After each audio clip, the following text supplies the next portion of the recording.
Hello friends, आज हम आपके लिए लेकर आए हैं कक्षा 8 की पुस्तक विज्ञान के इसका पार्ट 5 का भाग 3। भाग 2 हो गया था और उसमें हमने सूक्ष्म जीवों से होने वाली कुछ बीमारियों के बारे में देखा। अब सूक्ष्म जीवों से कैसे संक्रमण फैलता है इसके बारे में भी हम देखेंगे और कौन कौन से माध्यम द्वारा फैलता है इसके बारे में भी हम देखेंगे। तो अगर आपने पिछला वीडियो नहीं देखा तो आप प्लेलिस्ट में जाकर देख सकते हैं। और चलिए आज का वीडियो स्टार्ट करते हैं। तो पहला पॉइंट है संक्रमण के तरीके। आप जान चुके हैं कि हमारे शरीर में सूक्ष्म जीव अनेक प्रकार से प्रवेश करते हैं, जैसे दूषित वायु, जल तथा रोगग्रस्त व्यक्ति के संपर्क से। इसलिए अपनी सुरक्षा का पूर्ण ध्यान रखना चाहिए। ऐसे रोग जो रोगी व्यक्ति से स्वस्थ व्यक्ति में वायु, जल, भोजन अथवा व्यक्तिगत संपर्क द्वारा फैलते हैं, संक्रामक रोग यानी छूत की बीमारी कहलाते हैं। हैजा, सर्दी, जुकाम, चेचक आदि संक्रामक रोग हैं। आखिर रोगाणु एक स्थान से दूसरे स्थान तक कैसे पहुंच जाते हैं, आइए जानें। वायु द्वारा। पहला है वायु द्वारा। सर्दी, जुकाम अथवा इन्फ्लुएंजा से पीड़ित व्यक्ति से स्वस्थ व्यक्ति को जुकाम कैसे हो जाता है।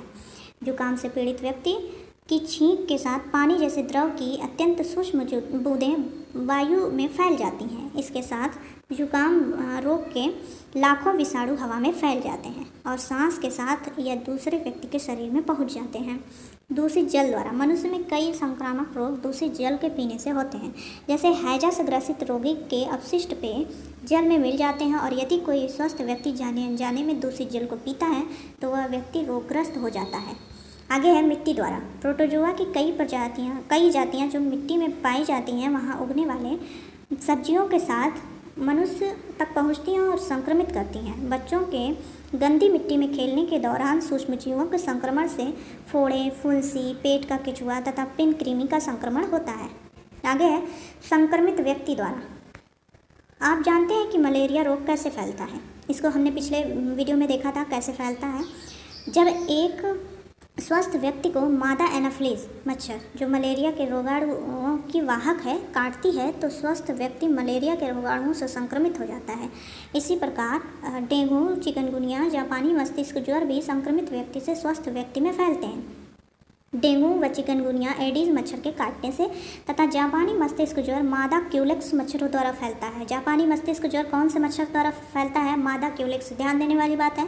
चिकनगुनिया और डेंगू को तो हमने पिछले वीडियो में देखा था, एडीज मच्छर के काटने से फैलता है, लेकिन यहाँ पर ये जो पॉइंट ये याद करने वाला है वो ये है कि जापानी मस्तिष्क ज्वर मादा क्यूलेक्स मच्छर द्वारा फैलता है। क्या आपने किसी व्यक्ति का पैर हाथी के पैर के समान मोटा देखा है? यह एक रोग है जिसे फील पाँव या फाइलेरिया के नाम से जानते हैं। यह रोग मादा क्यूलेक्स मच्छर के काटने से होता है। ठीक है, फाइलेरिया भी मादा क्यूलेक्स मच्छर के काटने से होता है। ध्यान देने वाली बात है, ये याद करने वाला पॉइंट है। आगे बढ़ते हैं। रोगों से बचाव। अब आप समझ चुके हैं कि संक्रमणीय रोग फैलने के लिए किसी माध्यम की आवश्यकता पड़ती है। यदि हम माध्यम को रोगाणु से मुक्त कर दें तो हमें कोई बीमारी लगने की संभावना नहीं हो सकती। आइए कुछ सामान्य जानकारियों को समझें और उनका पालन कर रोगों से मुक्त होने का प्रयास करें। पहला पॉइंट है मलेरिया, डेंगू, चिकनगुनिया, जापानी मस्तिष्क ज्वर, जापानी इंसेफेलाइटिस एवं एक्यूट इंसेफेलाइटिस सिंड्रोम बीमारी से बचने हेतु मच्छर रोधी दवाओं का प्रयोग करें एवं गड्ढों, खेतों में नीम की खली का प्रयोग करें। शरीर को अधिक से अधिक ढक कर रखें। घर के आसपास गंदा पानी न इकट्ठा होने दें। शुद्ध जल का प्रयोग करके तथा रोग वाहक यानी मक्खी मच्छर से बचाव और स्वच्छता की आदतों को अपना करके हम हैजा, आमातिसार, पेचिस, पीलिया आदि रोगों से ग्रसित होने से बच सकते हैं। आगे है बरसात के मौसम में संक्रामक रोग होने की संभावना बढ़ जाती है। आखिर ऐसा क्यों होता है? आपने देखा होगा कि जब बरसात के मौसम में बीमार पड़ते हैं और चिकित्सक के पास इलाज के लिए जाते हैं तो दवाओं के साथ चिकित्सक हमें पानी उबालकर पीने के लिए कहता है। यह भी सलाह दी जाती है कि पानी के बर्तनों को ढककर व उससे पानी निकालने के लिए लंबे हैंडल वाले डोबक का प्रयोग करें। उबालने से पानी में पाए जाने वाले सूक्ष्म जीव नष्ट हो जाते हैं और रोग संभावना कम हो जाती है। अगला पॉइंट है, इसी तरह आपने देखा होगा कि बरसात के समय कीड़े मकोड़ों की संख्या में वृद्धि हो जाती है। साथ ही धान के खेतों, गड्ढों, तालाबों आदि में मच्छरों के लार्वा पनपते हैं, जिससे मलेरिया, डेंगू, चिकनगुनिया, जापानी मस्तिष्क ज्वर बीमारी का संक्रमण होने की संभावना बढ़ जाती है। मक्खी और मच्छर से आप भली भांति परिचित हैं। इनसे भी हमें अनेक परेशानी होती है। हमारे घरों के आसपास गड्ढे में पानी नहीं होना चाहिए। घर की नालियों या अन्य जगहों पर पानी को एकत्रित नहीं होने देना चाहिए। हमारे घर के दरवाजों तथा खिड़कियों में जाली लगी हो। सोते समय मच्छरदानी का प्रयोग लाभदायक होता है। व्यक्तिगत स्वच्छता जैसे स्नान, शरीर की साफ सफाई, हाथ साबुन से धोना इत्यादि का जो है विशेष ध्यान रखना चाहिए। आगे बढ़ते हैं, टीकाकरण के बारे में दिया गया है। टीकाकरण रोगों से बचाव की एक विधि है। जब रोग उत्पन्न करने वाले सूक्ष्म जीव हमारे शरीर में पहुंचते हैं तो उनसे लड़ने के लिए हमारे शरीर का रक्त प्रतिरक्षी उत्पन्न करता है। यदि मृत अथवा निष्क्रिय सूक्ष्म जीवों को स्वस्थ व्यक्ति के शरीर में प्रविष्ट कराया जाए तो शरीर की कोशिकाएं उससे लड़ने के लिए प्रतिरक्षी बनाती हैं और उस रोगाणु को नष्ट कर देती हैं। यह प्रतिरक्षा हमारे शरीर में सदा बनी रहती है और रोगाणु से हमारी सुरक्षा करती है। इस प्रकार का टीका यानी वैक्सीन कार्य करता है। टीका द्वारा रोगों का उपचार टीकाकरण कहलाता है। चेचक, क्षय रोग, हेपेटाइटिस, पोलियो आदि रोगों को टीकाकरण द्वारा रोका जा सकता है। राष्ट्रीय टीकाकरण समय सारणी तालिका में दर्शाई गई है। ये है नीचे तालिका। जन्म के समय BCG का टीका देते हैं, ये इम्पॉर्टेंट है। 6 सप्ताह पर OPV ये इत्यादि का दिखाया गया है। आप इसे पॉज करके भली भांति समझ सकते हैं।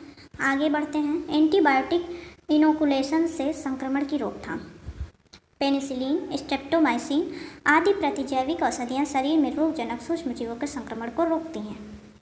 पादप रोगों से बचाव के लिए कवकनाशी तथा जीवाणुनाशी दवाओं का प्रयोग करना चाहिए। जंतुओं की भांति पेड़ पौधे भी विशिष्ट प्रकार के विषाणु, जीवाणु, फफूंद आदि सूक्ष्मजीवों द्वारा होने वाले रोगों से ग्रसित होते हैं। इसकी जानकारी तालिका में दी गई है। जीवाणुओं से होने वाले रोगों की रोकथाम के लिए पौधों के बीजों को बुआई से पहले कवकनाशी तथा जीवाणुनाशी दवाओं से उपचारित करते हैं। इससे ये रोग मुक्त हो जाते हैं और अच्छी फसल पैदा होती है। तो जो है पौधों के रोग के बारे में अभी हमने पीछे तालिका में देखा था। आगे है कुछ और भी जाने, इसके बारे में देखते हैं। पादपों को रोग मुक्त करने के लिए तरह तरह के रसायनों का प्रयोग किया जाता है।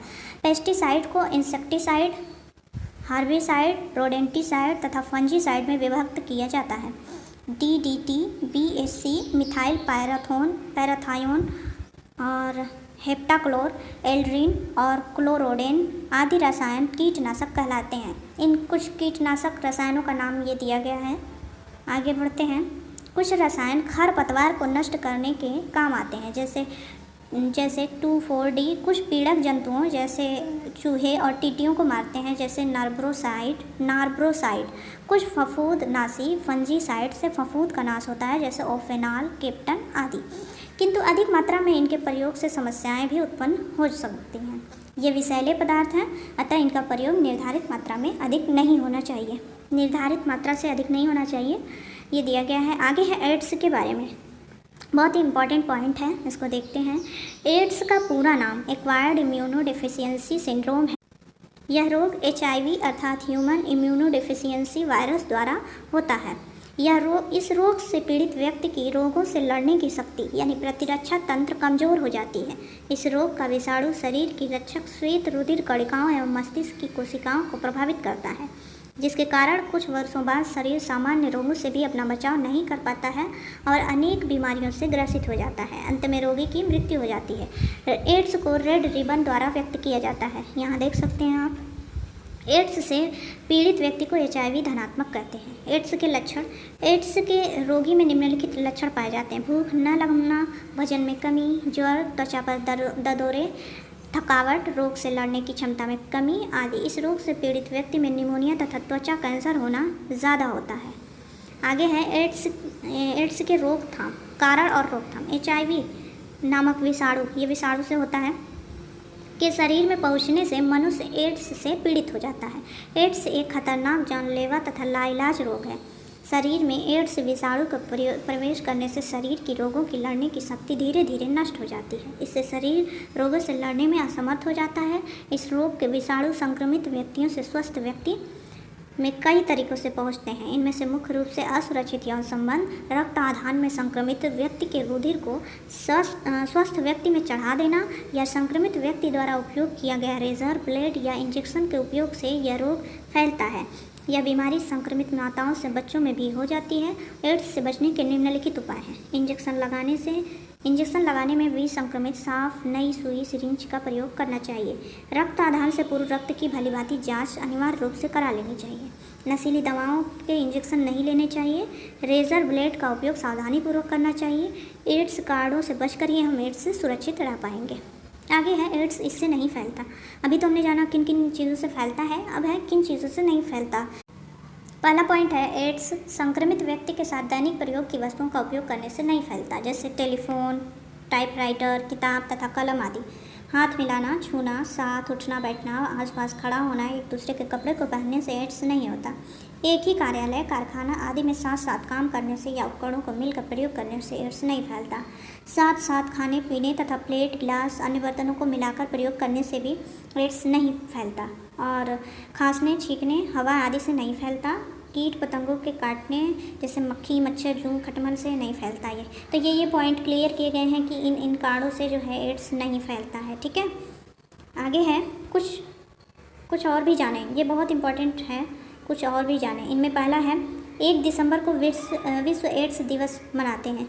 विश्व एड्स दिवस कब मनाते हैं? 1 दिसंबर को। ठीक है, बंदरों में सर्वप्रथम एड्स का उद्भव हुआ और उसके बाद ही मनुष्यों में यह रोग फैला।